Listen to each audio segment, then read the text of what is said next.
Hello guys, good morning. Ako lang ba ang nakakahalata na wala na akong twinkle buttons? Ngayon ko lang din guys nalaman na wala na pala akong twinkle button, no, 'di ba? So, pinmessage lang ako ni Boyfie, sabi niya, "My love, you don't have twinkle button icon." Ha?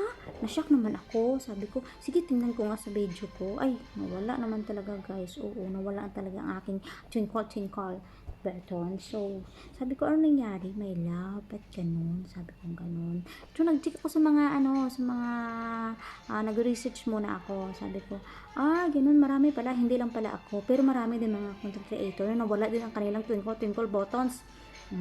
Ganito kasi guys, siguro, ito na yung inaantay natin nung nakaraan, ha? Ito na yung pag-update ni Nita tungkol sa ating twinkle button. So, kung nakakabahan na kayo, huwag na ako dalhin kasi grabing kabang na talaga ako dito.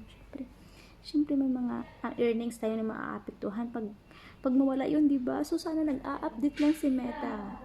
At hope that it will be fixed soon.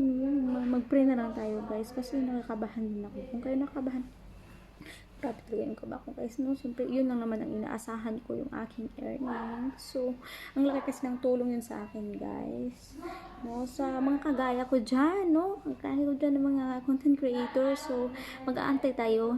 Sana may balik agad yung ating twinkle button. So, yun lang guys, wag naman tayong kabahan, relax lang tayo. Aantayin natin kung ano pang mangyayaring masusunod, okay? So, yan na lang guys, mag-aantay din ako kung kailan magiging maayos to. Sana it will be fixed on, okay guys? So, yan lang po, wag kalimutan po na i-like and share yung ating video ngayon.